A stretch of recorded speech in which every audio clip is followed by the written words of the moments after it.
Alright guys, we are back in my garage for another video, and I gotta say I am genuinely surprised. I did not expect so many of you guys to be excited about the X7. I posted it on the channel just simply to share with you that I got a newer B58 powered BMW so I could do more testing and stuff that I couldn't do with my Gen 1 cars. But a lot of you commented that you were looking at buying an X5 or an X7. You wanted to know if the power seemed like it was enough or did the car feel underpowered and stuff like that.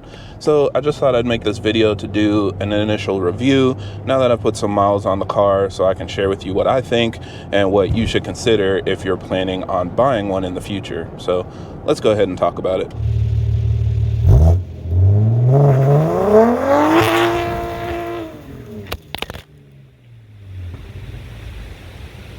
Now, as always, for everybody that's new to the channel, I create these videos to help keep you updated on the latest developments in our community, as well as discuss technical topics so that we have a better understanding of how our engines work. So if you're interested in more videos like that, be sure to subscribe because there will be a lot more coming out in the future. So first of all, let's start with the basics. So this is a 2020 BMW X7. It has the 3-liter B58 turbo engine, along with the ZF 8-speed automatic transmission, and of course, all-wheel drive. Now, this car was purchased with 60,000 miles. I'm currently at just over 65,000, so I've put a lot of miles on it in a couple months. And so far, they've been pretty good. You know, I did talk about one issue that I had with the car, but otherwise, you know, the powertrain and drivetrain and everything has been very reliable. Now, I also purchased this car with a bunch of options, and there are some critical ones that I think are important to buy, but, you know, thankfully I bought this from a dealership, so they were able to give me the window sticker, and I could see all of the options this car came with. It basically has everything except for the M Sport package and the dynamic handling package. So I've got the executive package, the cold weather package, the parking assistance package, the drive assistance package, probably a bunch of other ones that I'm forgetting. It also has the third row, so I don't have the captain's chairs, and then it's got M Sport brakes, and it has the trailer hitch, which is very important for me. We'll talk about that more. But yeah, a lot of options that overall I think make a good car. I know most enthusiasts will say you absolutely have to get the M Sport or the dynamic handling or both because it, you know, makes the car look better and transforms how it drives. But this is just a family car for me. This is for hauling the kids around, getting errands done. This isn't like a passion project or something. So even though, yes, I will be modifying it. I know I said I was going to keep it stock, but that doesn't last too long around here. But regardless, I just wanted a pretty base vehicle with more of the comfort options in mind. Now, with all of the options added up, you can see the car cost over $87,000 brand new. So almost a $90,000 car. That makes this definitely the most expensive car that I've ever owned. But thankfully, I didn't have to pay that much since I bought it used. I paid $40,000 out the door. So I felt like that was a really good deal, less than half the cost of new. Although a lot of these cars are getting cheaper. I think some of you guys have messaged me with cars that you were looking at and you got a better deal than I did, or were looking at better deals than I saw at the time. But, you know, in my area, this was kind of everything that I wanted for a price that I could afford. Now, I am technically the third owner, but this is kind of weird because this car was a corporate lease, and that kind of highlights one of the first things I want to mention is if you're getting one of these cars, you're eligible for a tax write-off through your business. So what a lot of people do is they will basically put it under their business, and since it's over 6,000 pounds, they can get a tax deduction for their lease payments. So what it seems like is this car was leased, then it was purchased, then it was sold to the dealership, and I bought it. So if you look at the Carfax and stuff, it shows me as the third owner, but really it was just one guy that lived in Pennsylvania that owned it. He sold it to a Pennsylvania dealership, and then I drove 4 hours over there to pick it up when I saw it online. Now, this car has a lot of pros, and I guess the first thing, of course, is the depreciation. These cars are tanking in value, so if you bought one brand new, it's very likely that you took at least a $30,000, if not a $40,000 plus hit when you try to sell it. But that's great news for us because if we're buying a used car, we're looking for a deal, and inside it still feels like an $87,000 car. It has so many creature comforts and things that I didn't even expect, I've never had before or used before. And in a BMW, it's so much more premium feeling than a lot of other cars that even if you hear it has the same options, I feel like the experience in this car is a lot better. And since I'm not new to BMWs, you know, we've got a couple now, so I'm pretty familiar with the platform and the experience, so I wanted to stick with what I knew. So that kind of led us to buy this car. We also cross-shopped primarily with an Audi Q7, but the inside, it was much more cramped, and it just didn't have the same design language that I was looking for. So I felt like this car was bigger inside, more comfortable inside, especially in the third row, which we do plan on using, had more storage space for luggage and stuff like that.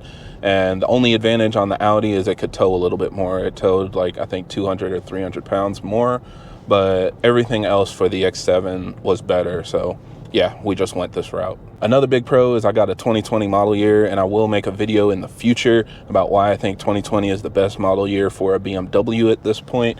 And, you know, it just comes with everything I want. It has the pre-LCI design language, which I prefer, especially on these X7s. You know, the newer design just isn't really my taste. I've also got, you know, 2 different screens, so I don't have the big tablet that covers the whole dashboard. I've got physical buttons. I've got an actual shift knob, a lot of different things that just are more familiar to me and I prefer, and that's baked into this car. So, you know, getting a 2020 was a good value since it's older, and also it still is a familiar space to live in and work in when I'm changing stuff or trying to, you know, update options in the car. Also, of course, a big pro is the drivetrain, you know, and I got this specifically because it had a B58. The new B58 TU is even more efficient than I ever expected. I've gotten 22 to 23 miles per gallon in this car, which is insane in a 6,000 pound SUV. So it just works really well, and I think the 8-speed transmission helps a lot with that and makes sure you're always in your power band. So the car is actually pretty quick for what it is. I don't ever feel like it's underpowered. Most of what you feel is the torque. So, you know, when you first hit it, the turbo kicks in and you feel it push you back in your seat. Yes, it's not the fastest thing in the world, but it doesn't feel like it's struggling to get out of its own way. And that was my biggest issue with my old X5. Since it didn't have a turbo, it was extremely slow, extremely laggy off the line. Maybe for a race car where you're going to be living in high RPMs and flooring it all the time, it's great. But for a daily driven SUV, I feel like you definitely need a turbo. Now, yes, of course, a V8 would have more power and more torque and would be a lot more fun, but you're losing on a lot of that efficiency. It's more expensive to maintain, and I'm just not very comfortable with the N63 engine. I see a lot of people having reliability issues, especially when they mess with it. And like I said, I do plan on tuning this car and stuff, so it'll make the same, if not more power than the twin turbo V8. And then of course the 8-speed transmission is unmatched. I'm still a huge fan, but this one just takes it to the next level. It drives so much better than my 340i. It's just a lot more intuitive. It almost feels like it has a transmission tune, even though as far as I'm aware, this is the stock software. Even earlier I had to panic stop and I slammed on the brakes, and I'm in drive mode, not sport mode or anything special, and the car automatically downshifted to get me extra engine braking so it would stop faster. So it's just like it's more intuitive and doing what you're thinking in your mind without you feeling like you have to push the paddles to make it perform a certain way. So it has quick, crisp shifts when you want it to, but it's also smooth and slow when you just want to relax. Just overall, in my opinion, amazing transmission. Can't say anything bad about it. Then the last thing, of course, is the extra space inside, which was the main reason I opted for an X7 over an X5 this go around. We did get the third row seat, which is a huge benefit because if you guys actually plan on loading up this car, it allows you to fold all the seats flat. So you've got all this extra storage to put everything you got at Home Depot or whatever in your trunk, and you can just completely load it up. If you get the captain's chairs, the middle row only slides forward. It doesn't actually fold flat and give you like a full table that you can put everything on. So the third row was really important for me. Also, if you've got second row passengers, like you can see, I've got car seats in the back. The middle section folds down, so it has cup holders, it has a little tray for storage, and just more creature comforts for somebody in the middle. Whereas if you've got the captain's chairs, everything has to be mounted on the floor because there's nothing in the middle there. It's also not that easy to get to the back seat with the captain's chairs. I know it's supposed to make it easier, but fitting between those two chairs, there's like little to no space. So yeah, getting the third row, having all the extra space in this car is a very welcome feature and a nice upgrade for us. Now, I'll say on the con side, it was actually very difficult for me to find the X7 that I wanted. I did want some specific options, and I forgot that BMW likes to nickel and dime you for everything. So yes, they do the best at implementing a lot of these features, but it costs more than it would in a more comparable like American car or a Japanese car. So for example, these cars come without a heads-up display. You've actually got to option that if you want it. And so when I was looking at cars, that wasn't even something that I considered, but I realized if you looked for like the Harman Kardon speakers, then that would make sure that it should have a heads-up display in the car since it was packaged together. But not all dealerships will post pictures of the dashboard to show you if there's a heads-up display. So if they don't show it, you don't know, and then you're wondering, is it worth even visiting them to see if the car is a good car because it doesn't have one of the main features you're looking for. Another one is the surround cameras, which again I thought would be a default in this price bracket, but it's not. They only standard come with a reverse camera. So if you want the surround view camera, you're going to have to check for that. Again, sometimes they'll put the reverse camera up on the screen to show it's got that functionality, but you can easily tell if it's got the extra options when they do that because it won't have the other settings and stuff for your surround view camera. It also should have a camera in the front grille area, so if they have a picture of the front of the car, you can look between the grills and you look for that little black dot for the front camera, and that'll tell you if it has the surround cameras or not. The other thing is these cars do have some known reliability issues, and the biggest one that people talk about a lot is the transfer case. The transfer case in these cars seems like it tends to go bad after a while if you don't change the fluid regularly. And if you start having issues, usually the way that it comes up is when you're doing like a full lock turn, the car will shudder and shake. And so that tells you that something's wrong with the transfer case. The first thing a dealership will do is try to replace the fluid. If that doesn't work, then they'll replace the entire transfer case. But it seems like the idea is just replace your fluid, and that will avoid having that issue. So that's what I plan on doing. I'll be posting a DIY on how to do that. But, you know, just make sure if you are test driving your car, you do like a full figure 8, turn it both ways, full lock, and make sure it doesn't have that shudder, because that means the transfer case is on its way out. Another thing is the air suspension, which a lot of people have had issues with. Although it doesn't seem like it fails all the time, but it is kind of a wear item. And so you think about it as something that you'll need to plan to replace, kind of like your spring and strut suspension, except the airbag suspension is very expensive. So that's not something I'm looking forward to. If I do run into that, of course, again, I'll try to post a DIY if I feel like tackling that job. But it seems like at 100,000 plus miles, that's when it's more likely to need to be replaced.